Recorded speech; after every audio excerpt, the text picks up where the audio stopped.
Hello, Carl again here in the studio. Again, just a quick one for you, and this is for all those people who really struggle with chipping. This is to make it really easy. Get yourself a base level of chipping, and then you can work on making it slightly more artistic and flowery and a bit more varied. But first of all, let's get a basic shot which you can all play and think about it in a very simple way.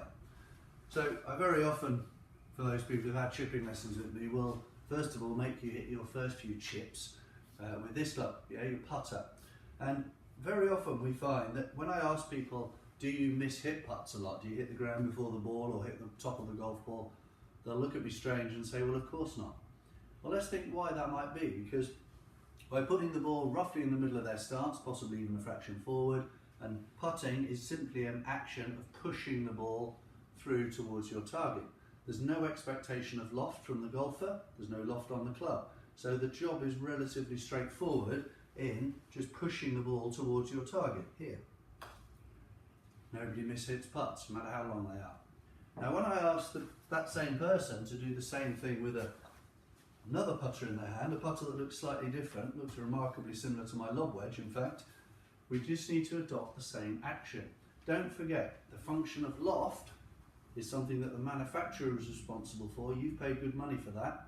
You don't need to add any loft, but that's the secret part of your golfing brain that tries to take over and do the job for you. The perception is that we see loft on the club, we know we're expecting a golf ball to have some air underneath it and some trajectory, therefore putting, chipping action changes to one of a scooping mechanism where we can hit the ground behind the ball, or worse still, thin it and it goes too far over the green. So let's try and adopt that exact same putting stroke. I'm even going to hold the lob wedge in the same way as my putter. I'm visualising it as my putter, so I'll have to stand as close as I did for my putting. Okay, don't worry if it doesn't sit quite flush on the floor, that's absolutely fine. The ball's in the same spot. All I'm responsible for as the golfer now is to push the ball forward. Okay? Just push the ball towards the target.